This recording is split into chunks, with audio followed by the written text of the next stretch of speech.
Je passe tout de suite la parole à Madame la Ministre, Sophie Cluzel. Vous avez été mobilisée sur ce Handitech Trophy dès la première édition. Racontez-nous pourquoi cette mobilisation, pourquoi ce projet vous tient particulièrement à cœur, Sophie Cluzel. D'abord, ravie d'être avec vous, en effet, pour la 5e édition. Cher Franck, cher Pascal, vraiment, c'est des partenaires qui sont totalement engagés, Job in Life, BPI, et puis toutes les entreprises que vous avez citées, parce que je pense que c'est ainsi, avec ce maillage des coopérations, des mutualisations qu'on fait. Je salue, cher Théo, les cheveux encore mouillés, là, qui sort du bassin, voilà. Et puis les 3 lauréats de l'année dernière, j'aurais des questions à vous poser. Mais vous dire que pourquoi je m'intéresse tant? Parce que je pense que tout simplement l'innovation technologique est au service de la compensation et de l'autonomie des personnes, tout simplement. Donc pour moi, il est capital d'être présent avec vous chaque année pour les lancements aujourd'hui de l'appel à projet, l'écosystème de l'innovation, les startups, les incubateurs, les institutions, c'est tous les partenaires qu'il nous faut mettre autour des enjeux de l'autonomie des personnes, tout simplement, du pouvoir d'agir, d'avoir, grâce à l'innovation et à la technologie, participer. C'est ça la société inclusive qu'on est en train de construire. Ça touche tout le monde, les jeunes générations bien sûr, et ça donne du sens. C'est un engagement sociétal.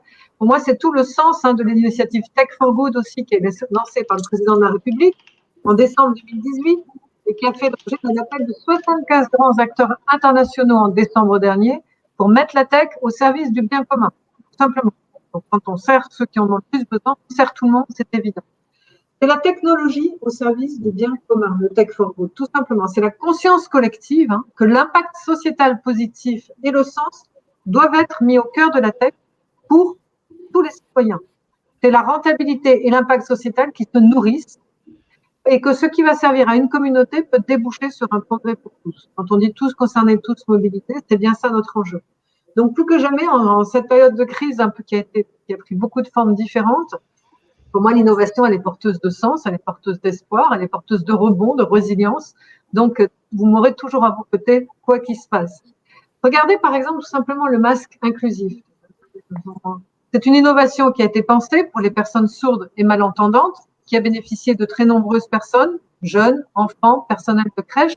Il a été conçu pour qui? Tout simplement pour des personnes sourdes, qui voulaient continuer à lire sur les lèvres, et elle a été généralisée à tout le monde. Donc c'est ça tout simplement, le bien commun pour tous. La Handitech, elle est, j'en suis persuadée, un domaine d'excellence française pour demain et pour aujourd'hui déjà, puisque vous êtes présents. Donc la France a vu émerger des licornes dans le domaine de la santé. On peut par exemple penser à Doctolib, en effet, mais la Handitech, elle est prometteuse également. Et je pense particulièrement à plusieurs domaines d'innovation qui sont clés pour les personnes en situation de handicap. Rendre la mobilité avec les exosquelettes.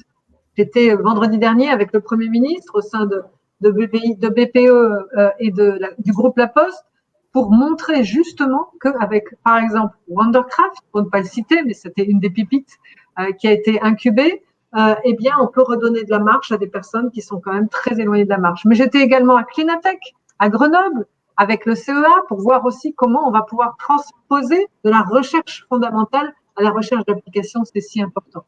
Puis faciliter les déplacements du quotidien sur les technologies les plus adaptées, les plus autoporteuses d'autonomie. Donc, nous avons déployé, par exemple, au sein de l'État, une petite innovation à travers le site Accès Libre, en open data, qui permet à tout un chacun de recenser les lieux accessibles, faire participer aussi le citoyen à l'incrémentation des données. Ça aussi, c'est quelque chose d'extrêmement innovant. Mais sur les aides techniques, on pourrait passer une journée là-dessus, sur le développement des Fab Labs, des tiers-lieux, de l'impression 3D. On voit bien que chaque citoyen peut être embarqué aussi sur l'innovation. Donc, en tout cas, cher Théo, je salue ta présence. Je sais que tu es en pleine préparation des Jeux Paris 2024 et d'autres sujets, mais ça, tu nous en parleras quand même rapidement. On a besoin d'inventivité, on a besoin de votre ambition, on a besoin de votre performance dans tous les domaines, porter tout simplement cette graine d'innovation au service du bien commun de tous. Donc moi, très intéressée pour discuter avec nos 3 lauréats de l'année dernière pour me dire où ils en sont et comment ça se développe. Voilà, je ne me fais pas plus long pour avoir un peu de place aux écrans.